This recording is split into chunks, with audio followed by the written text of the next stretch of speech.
हमारी जो बहुत सारे लोगों का ये ख्याल है कि पाकिस्तान जो है वो बड़ा कमज़ोर मुल्क है, जबकि मैं आपको एक हवाले से कुछ बातें मैं आपको बताना चाहता हूँ कि अल्हम्दुलिल्लाह पाकिस्तान का नाम जो है एक एटमी क़ुव्वत के तौर पर नाम लिया जाता है।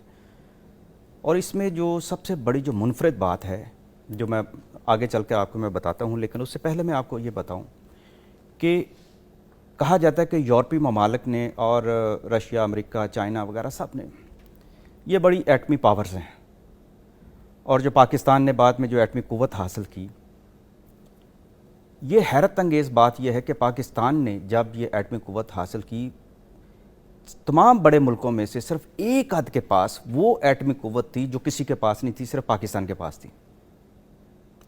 पाकिस्तान ने जो एटमी टेक्नोलॉजी हासिल की थी वो सेंट्रीफ्यूगल सिस्टम के ज़रिए की थी, सेंट्रीफ्यूज सिस्टम जिसे कहते हैं, जो उस दौर में जदीद तरीन टेक्नोलॉजी थी। और पूरी दुनिया यानी कि 20 से ज़्यादा यूरोपीय मुल्क 18 साल से जिस काम की कोशिश में थे कि उनके पास ये टेक्नोलॉजी जो आ जाए, लेकिन वो किसी के पास नहीं थी। लेकिन जब डॉक्टर अब्दुल कदीर यहाँ पाकिस्तान आए और वो ये टेक्नोलॉजी लेकर आए, तो पाकिस्तान ने ये टेक्नोलॉजी हासिल की। उस वक्त इंडिया के पास भी ये टेक्नोलॉजी नहीं थी। यानी कहा जा सकता है, और ये साबित शुदा बात है, कि पाकिस्तान पहले दिन से जदीद तरीन एटमी टेक्नोलॉजी रखने वाला मुल्क है। और यह पूरी दुनिया को, ख़ास तौर पर उन मुल्कों को पता है जो इस टेक्नोलॉजी की अफादियत को और इसकी अहमियत को समझते हैं। और पाकिस्तान ने उसके बाद जितने भी क्रूज़ मिज़ाइल, जितने भी मिज़ाइल हैं, उसमें बहुत आगे जाकर, और उस दौर में एटमी टेक्नोलॉजी का सफ़र हो, ये पूरी कौम को भी पता चलना चाहिए। ये जो आज हम कहते हैं हम भूखे रह गए हैं, लेकिन इस भूख को आप देखें कि इस भूख के बावजूद, इस महंगाई के बावजूद पूरी दुनिया ने आप पर पाबंदियां लगाई हुई थी। आप एटमी टेक्नोलॉजी हासिल नहीं कर सकते, आप मिज़ाइल टेक्नोलॉजी हासिल नहीं कर सकते, लेकिन पाकिस्तान ने अल्हम्दुलिल्लाह ये सारी टेक्नोलॉजी हासिल की। किसके लिए? इस कौम के लिए, इस मुल्क के लिए। और किसको बचाना था?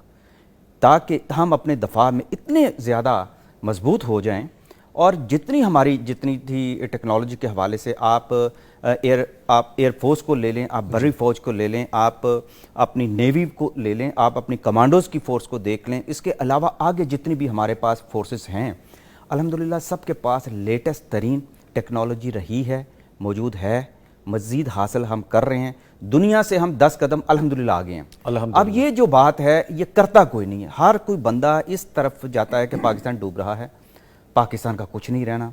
ये नहीं देखते कि पाकिस्तान ने, अगर हम मजबूत हैं, मौलाना खुद इस बात की तायद करेंगे कि हमारे घोड़े जो है ना हर वक्त तैयार रहने चाहिए। और जो टेक्नोलॉजी में हमारे पास जो वेपन है वो दुनिया के जदीद तरीन होने चाहिए। और ये वो कुव्वत है, और ये दुनिया को इससे ख़तरा लगता है, असल ये ख़तरा लगता है।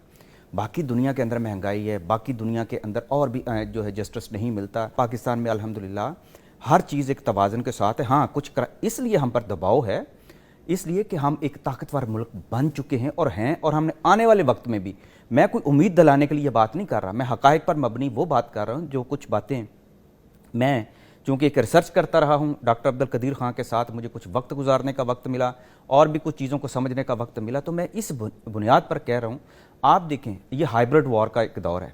हाइब्रिड वॉर में आप ये चीज़ देखें कि आपको नहीं पता आपका दुश्मन कौन है। इसकी सिंपल सी एक बात जी, ये हाइब्रिड वॉर का एक सबसे बड़ा जो एलिमेंट है जिसको हमने लड़ना है।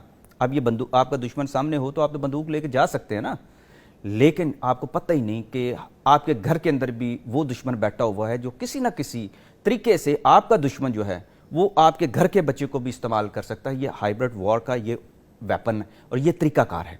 अब जब जंग इतनी फैल चुकी है, तो क्या पाकिस्तान इन चीज़ों से पीछे रह सकता है? अपने मुल्क को बचाने के लिए क्या सिर्फ अब एटम बम की मदद से पाकिस्तान को बचाया जा सकता है? मेरा ख्याल नहीं।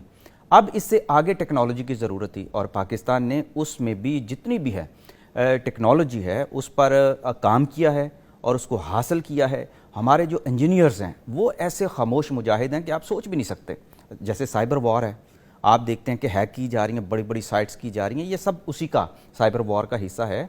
ये वो जंग जो ज़्यादा ख़तरनाक है अब, यानी कि जो दुश्मन आपको दिखाई नहीं देता, लेकिन दुश्मन इतना ताकतवर है कि वो आपका डॉलर तक ले उड़ा है।